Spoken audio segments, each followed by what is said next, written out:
you've been interested in learning to invest in real estate but not sure how to get started, or maybe you've been trying to get that first deal done but still haven't been able to figure it out.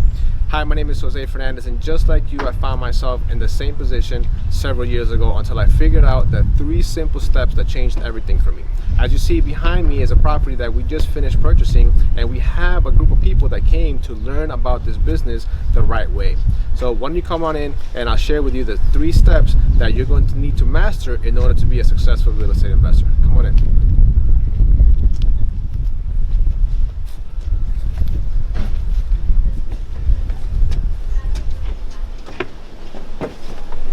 Today, like I mentioned to you guys, we're going to cover these 3 things, right? Number 1 is how to find properties that are going to be for a discount, right? Because that's the biggest, these 3 things are really what changed everything for me when I got started investing in real estate. So my name is Jose Fernandez. For those of you guys that don't know who I am, I'm a real estate investor. I've been investing for about 5 years now, right here in the Jersey area, and 4 of those 5 years have been full-time. Okay, when I got started investing in real estate out of luck. Anybody here grow up thinking that they're going to invest in real estate when they grow up? One guy. See, there's always somebody, but most people that get into real estate investing, there is not about because I wanted to be an investor when I was growing up, right? It's either something happened in life, so you're at a point in your life where you want to either time freedom, you want more money, you want to have a legacy for your kids, you want to leave behind something, right? You want to start passive income, whatever it is. Everybody here has a different goal in mind, and they see real estate investing as that means to attain that goal, right? And what most people get involved in real estate investing is because they want money, okay? But then you start asking the questions, and that's not really about money. It's about what you're going to be able to do with the money, okay? So when I was growing up, I used to always tell my mom, I was brought up by a single mom, and I used to always tell my mom I want to be a millionaire, right? I'm never going to work a day of my life, and I'm going to retire young. Okay, anybody said something like that before? Right? Of course. Right? Yeah. So that was my mindset when I was growing up. So I always wanted to be in business, but I never knew what business it was going to be. Okay, so I went to school I went to school for engineering. I graduated as an electrical engineer. I went to work for an aerospace company for 5 years. During that time, I graduated in 2008. Now, was that a good time to graduate college? No, right? So when I came out of college, I came out with a lot of college debt, but with a low income, low salary. Okay, and then 2008, that was right around the time where the first iPhone came out. You guys remember that? Yeah. Some of you guys, right? That was around the time the first iPhone came out. And as an engineer during the time, I started fixing cell phones before the iPhone. So I was already fixing cell phones and computers before the smartphones become very popular. Okay, so now you guys see those smartphones out there, the cell phone repair companies all over the place, right? So I started doing that way before any of those companies were out there, and we did very well with that business. Okay, we did very well with that business. As a matter of fact, I was doing that part-time. I was working full-time from 7 to 3 at my full-time job, and from 4 to 8 p.m. fixing cell phones on the weekends as well. So I was working 70, 80 hours a week in my mid-20s. Okay, was that a lot of hours? Yes. Yes, right? How many people like working that much? No. No, right? No. So for me, my goal was, okay, I want to start a business and I want to become financially independent, but I still can't quit my job, so I still have to do my business part-time. Eventually, my business is going to pay me so that way I don't have to work no more, okay? Logical story, right? But then we get caught up in the whole business, and I really quickly realized I had no idea how to run a business. Anybody here self-employed or running a business on their own?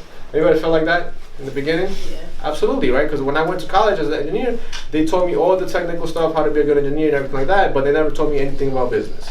Okay, so when I started my business, I didn't know anything about finances.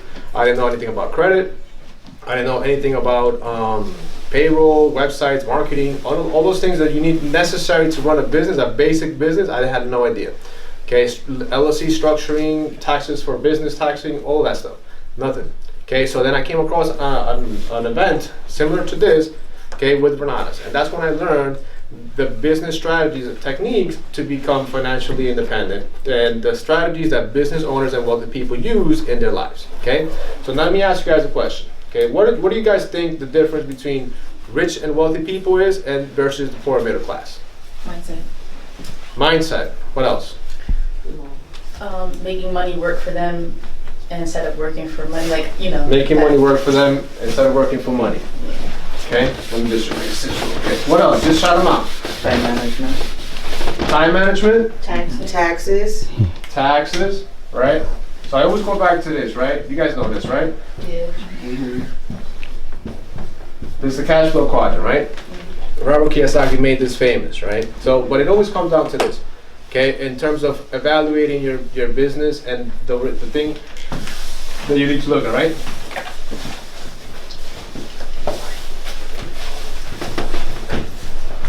You got 4-minute plans, and you got rich and wealthy, right? True? Right? So what's the difference? What's the difference? Number one is over here on this side of the quadrant, people are trading time for money.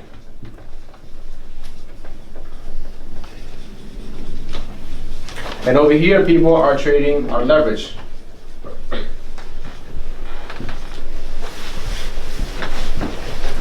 Leverage money and people. Leverage money and people to make more money. Okay, so growing up for me, I was never taught anything about all this stuff. Okay, all I was taught was to go get a school, right? Go to school, get a good degree, and then get a degree so I can go get a job. And then from there was not much of a plan after that. It was just save money, buy the house, and start buying all the liabilities and expenses, right? So we all know about this stuff. Then I wanted to be a little bit more ambitious, and I said, well, you know what? Over here, I'm stuck in the 40-40-40 plan. You guys know what the 40-40-40 plan is? 40 hours. You just work 40 hours a week for 40 years of your life and retire on 40% of your income. Okay? So this is not what I wanted to do, right? And I always remembered that, you know, what I used to tell my mom, I say jokingly, but I always wanted to be a millionaire. I didn't want, then the reason why I said a millionaire was because in my mind, I thought I needed $1 million saved up in the bank so I didn't have to work anymore. Right, and I'll be good. I'll save up $1 million and I'll be good. Okay, that was my mindset. Then I realized, right, when I went to this event, was that, you know what? Well, before that, I was like, you know what? I always seen business owners, people that run their own business, have their own time. They had the money, they had the freedom, and all those kinds of things. So you know what? I started myself in a computer repair business, but here, it was a little bit better than here, but I was still stuck, right? Because if I didn't go to work from 4 to 8 p.m. on nighttime and on the weekends, Saturdays and Sundays, right, I wasn't making any money. I wasn't paying the office expenses. I wasn't paying the cost for operating my business. I wasn't doing none of that stuff. So I had to show up to make money. Okay, now I decided when to show up, so I had a little bit more time freedom here, but I still wasn't able to quit. Right, I still wasn't able to just sit at home, watch TV, chill, and still be making money. Okay, I was still trapped by leveraging my time for money. Okay, then I learned about business, right, and investing. Okay, you guys know what the real difference is, right? The real difference is over here, you're leveraging other people's knowledge, right?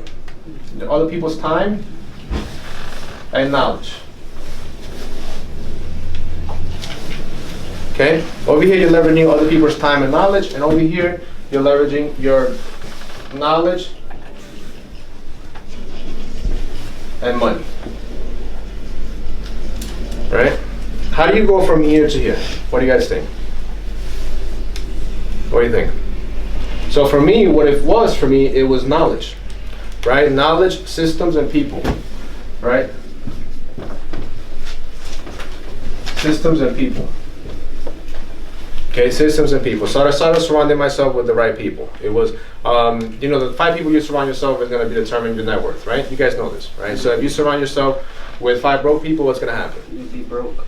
You'd be broke, right? So if you surround yourself with 5 millionaires, okay, are you going to learn a thing or two from them to be able to become a millionaire? Of course. Right? Okay, so that's, of course, right? So if you surround yourself in the right environment, put yourself in the right environment, right, you are going to have to pull yourself up to that environment in order to stay in that environment.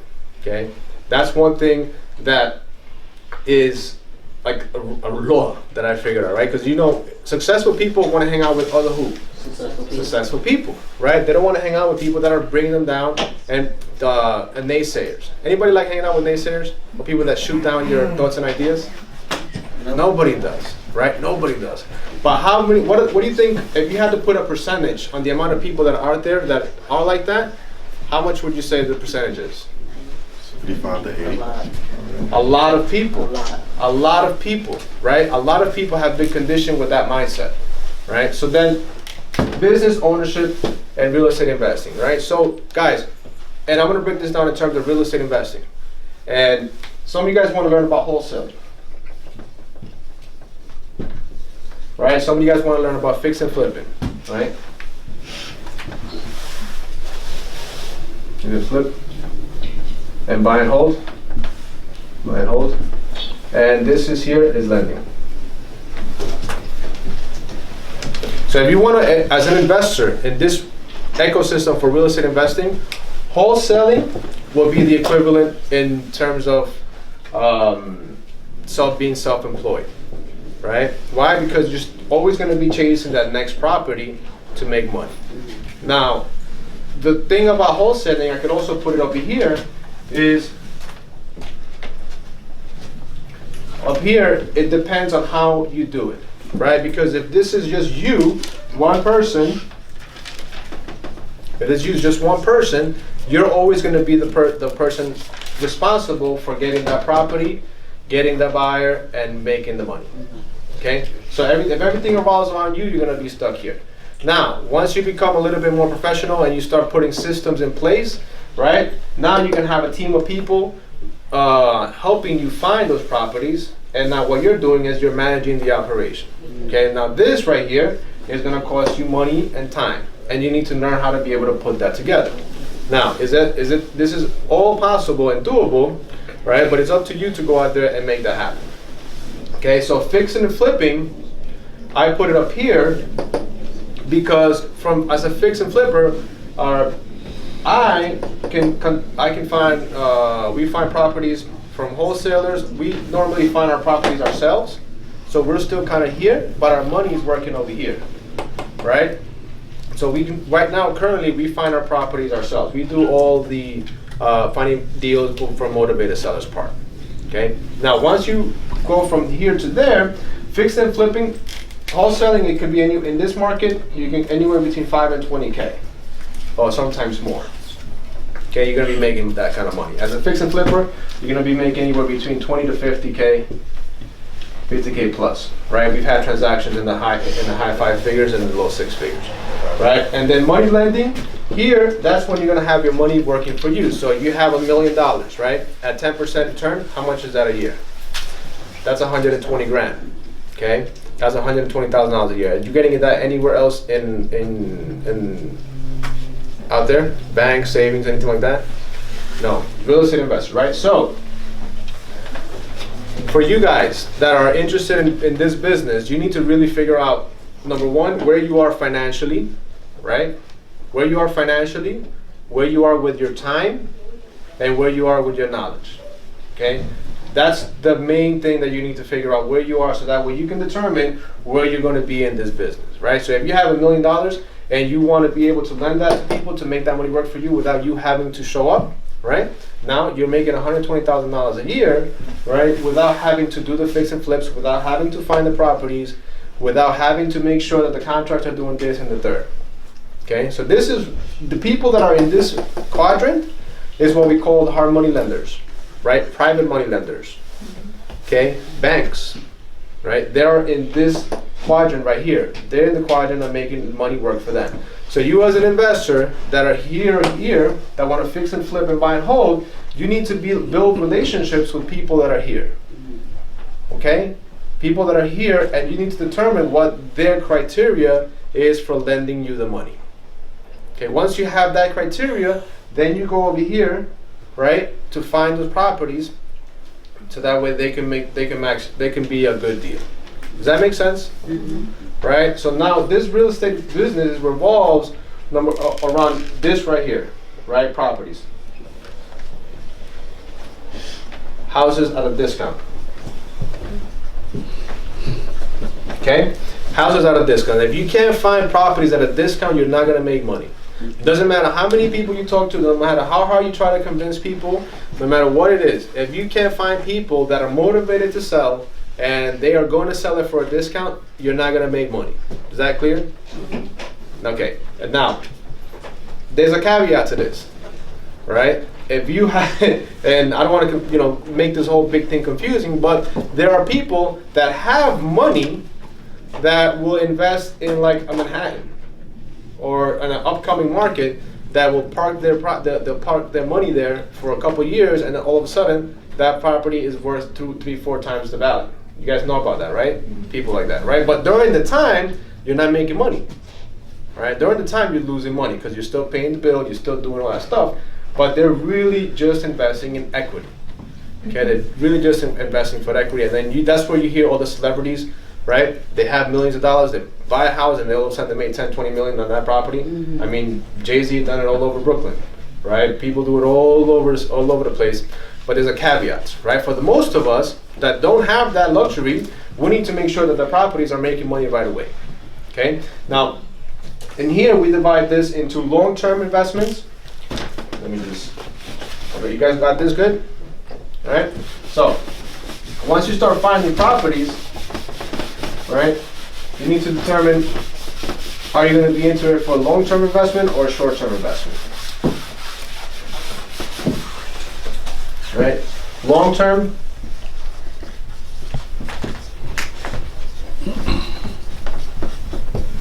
and short-term.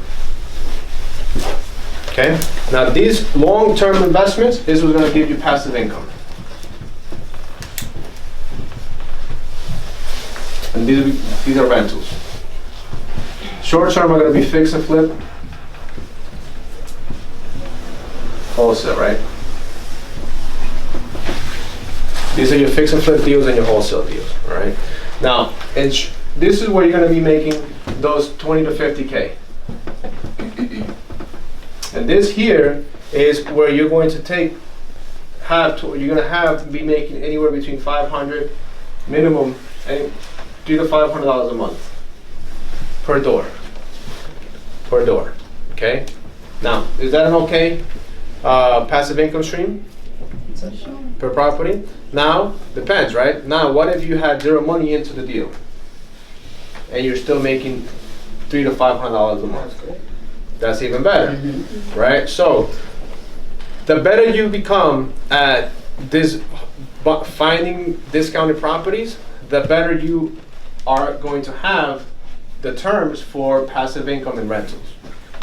All right, the better you're going to be at passive income and rentals. Okay, so the short-term strategy with fixing and flipping properties and wholesaling, you're going to need to be anywhere. You need to have, once the house is all fixed up, this is what our formula is. Okay, we don't really go by that harmony. I mean, that whole formula that is out there. You guys all know the formula, right? 75% of the ARV minus repairs equals offer. You guys know that formula, right? So the reason why that formula exists, because if you're borrowing money from a hard money lender or something, or a private money lender, they're going to need to see at least that you have about 25% equity. Okay? Because once you fix the house, and the house is going to be worth $300,000-$400,000, whatever the money is, you're going to need to about 25% in equity. You guys want to know why? I'll break it down for you. Okay, so 75%, you're going to have 25% equity.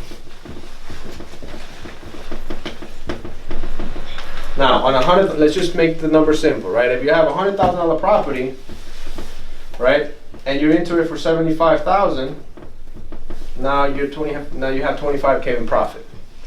True? Right? You have 25K profit. Potential profit. Okay, so what people don't really talk about in these numbers is that you're going to also, number one, what are you paying during the time that you own the house? You're paying taxes and insurance. You're paying taxes and insurance. Okay? Anything else? Utilities. Interest. If you're borrowing money, you're paying interest, right? What else? Maintenance. Maintenance.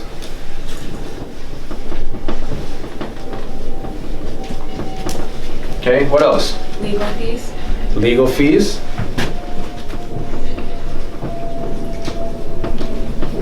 What else? Who said? Closing costs.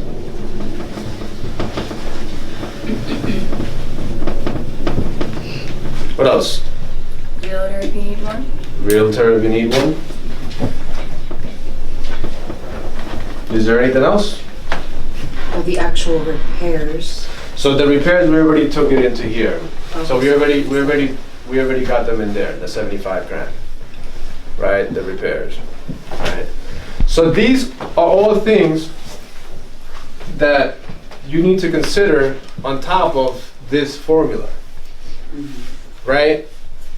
So it's either coming out of the 25% or is coming out of the 75% in the beginning. Does that make sense? Right, because if you are only working with 25% profit, then you're going to be having to pay all these out of pocket. Right. Now, this is anywhere between 6 and 10%. So your profit is anywhere between, 15 to 20% at the end of the day, right? Some projects, depending where you are, right, is going to be, you're going to be anywhere closer to 10 to 15%. Uh-oh, somebody's home. Sorry. Oh, that's your phone. No, somebody's at my house. Oh, that's what it is. Got that Ring app, Yes. right? Does that make sense? So now, if you're at 15% here, what's your profit? $15,000, right? 15% out of 100 grand, that's 15 grand. Now, this is a $100,000 property. Is that an okay deal for you? What? It's better than nothing, I guess. It's better than nothing. It beats zero. But it beats zero, right? Now, but you got to think about it this way. See, for me, it's really, really difficult for me to get on board with something like that. That's too much. It's too much risk Yeah. for 15 grand, right? Or you pay taxes on it. And that's before taxes, right? Taxes, that's another one, right? And then plus taxes. Then you pay taxes on that, okay? Is that okay? Now, is that an okay transaction? No. Right? This is the market that we at right now, right? This is where we are right now, where properties are getting harder and harder to find, and profits are getting lower and lower. Okay? So the uneducated investor puts this formula into place. They don't consider all of this stuff, and then when they're in the middle of it, they're only making 10, 15 grand, and they spent a lot of time in this transaction. Okay? And that is assuming that you have no issues on the repairs. That is assuming that you have no issues on the repairs, that your numbers were accurate, and that it actually took you the time that you thought it was going to take, right? So right now, let's just say this transaction was 6 months. What if it took you 9 months? Right? 10 months, 12 months, whatever it is. Now that profit just keeps going down and down and down. Right? So your numbers are critical when it comes down to this business. Okay? This is what is critical. But once you start making money in these transactions, right? Now, one trick for the taxes, right? For a transaction like this, let me ask you guys a question. If you were making 15 grand and you weren't using any of your own money, would that be a better return on investment? Yes. Right? Because this business is all about ROI. This business is all about ROI. We didn't really touch on that. Right? Now, if you're putting 100 grand and you're making 15,000 before taxes, that depends, right? Depends where you are in your business and in your cycle, right? It depends. If you gotta get started, you gotta get started, right? But to me, that's a very, very, very short, very, very high risk for low reward. Okay? Because if you're putting in 100 grand, right? 100 grand, and you're only making 15, that's a 15% return, right? Now, if you're putting zero money, all right, and you put and you're making 15, now that's infinite. So that's actually the other way around. The formula, right? Then you got an infinite return. Is that a better situation for Most you? definitely. Right? The better situation for you. Now the only question comes in is how many properties like these do you need so that way you can make money, so that way you can be comfortable and then not have to work for somebody else anymore, right? These are properties. This is just an example for 100,000. I mean, are there properties like this in this area? Yeah, they are. But most of the properties, the average market value for our location here in New Jersey, we're somewhere around 350,000. Right, that's like the sweet spot for the properties that we like to be in, right? Anything above that, you're kind of like in a some closer to 500 and above, you're in a high-end market, you know, sort of. Questions about that? No? Now, one thing, the finance. So let me get this here. So I'm gonna give you guys one quick tip, right? Now that number one, we talked about using it with your money, then we did about using your own, using somebody else's money. Okay? Now what if this house, right? Now what if this house was actually purchased by a Roth IRA that owns this house? Okay, do you guys know about Roth IRAs? Yeah? Right? And a Roth IRA means that you already have taxable income already set aside in a retirement account, which is called a Roth. Okay, the maximum amount I think is about $5,500 a year that you can put into a Roth IRA. Okay, now what if the Roth IRA owned this property? Okay, and you're making 15K, right? 15% return on this deal. And it's going back into the Roth IRA, tax-free. Is that an okay transaction? Yeah. Right? Did that just swing it up? Okay. Now, how many of these now do you need to come up to your $1 million? Right? Or whatever that number is that you need to retire. Right? So this little trick right here of structuring this Roth IRA to buy this deal, to be able to get that money and put it back into your retirement account so it can continue to grow over and over again, tax-free, it's worth millions. Millions of dollars, right? Because people, they'll go out there, invest in real estate, and not put this in place and find themselves paying a lot of money in taxes. Okay? Now, another thing, anybody here have kids? Right? Kids, cousins, nieces, nephews, grandkids, right? Now, your S Corp or LLC can have retirement accounts. You guys know this, right? Now, what if your kids, right, were part of your S Corp and they were employees of your business? Okay, you guys can have up to $12,000 per child as deductions for your business. Right? How do we normally pay? I have 3 kids. Right? That's $26,000 in tax deductions. I didn't have them for the deductions. Before you got That's not why we had the kids. Right? But it doesn't hurt, right? Doesn't hurt because normally what people do is they go to work, they get paid, and then they use the money to buy what? Everything. Everything that they need. They pay the kids this, they pay the kids that, and they pay all that stuff for the kids. Now, when you have your business structured the right way, you're going to be able to put 12K a year into a bank account for your kids. Now this is tax-free. Because does your child pay taxes on $12,000? No. They're not paying taxes, right? They're an employee for your business. They're not paying taxes on $12,000. Okay? Now, when they need to buy something for school, when you need to take them out, when you need to have dinner, who's paying for that bill? They are. Their debit card. Yes. Their debit card, right? This is how rich people and wealthy people stay rich and wealthy. Is there a different law or different strategies available for rich people than anybody else? I think so. Yeah, of Some course. people- It's all the same. They're not the same. They're not different. Okay. They're not different, right? It's just not taught. They're just not taught and they're not Right. utilized.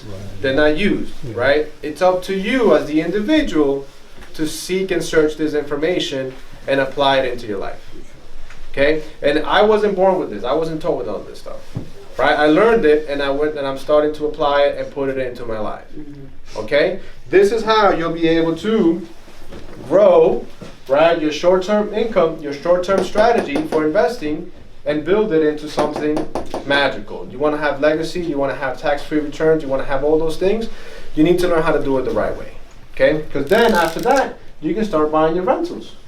Right? Because now once you have a couple of these and you have made enough money to be able to go get a down payment for a loan, right? Or maybe you can go and buy properties cash and have enough money in your IRA cash. Now you buy these rentals that are owned by your IRA, and now those are feeding their IRAs as well.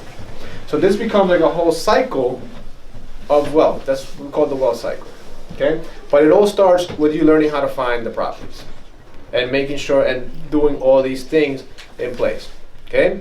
So for kids, right? I talk about a lot of things for kids, and because I have very little kids, so I'm all about that.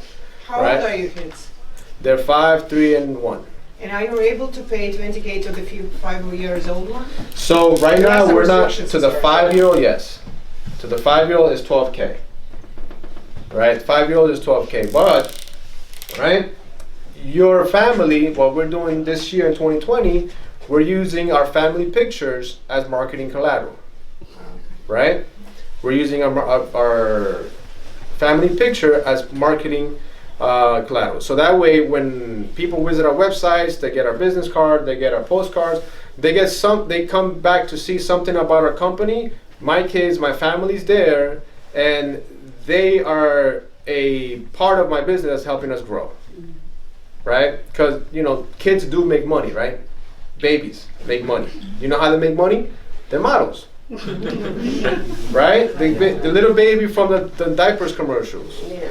All those babies on TV, right? Like, do they make money? Yes. Yes. So people are not tapping into those loopholes, right? Which are not even loopholes, they're just strategies that people don't know about. And that's why you can tap into that, right? So any questions on this so far? Right? No? All right, so I don't want to take too much more of this time, but one thing that you can do, the reason why this is so powerful, right? And I urge people to get into this business is because rental properties is what's going to pay for everything in your life. Right? A rental property is going to pay for your kids' tuition. It's going to pay for your vacation home. It's going to pay for your monthly expenses. It's going to pay for everything that you want in life. Right? Anything that you're using your own cash for, right? You need to have some sort of asset that's paying for that instead of your own money. Okay? And the quicker you're able to switch from that model to a model like this, right? The quicker you're going to start becoming financially independent. Now,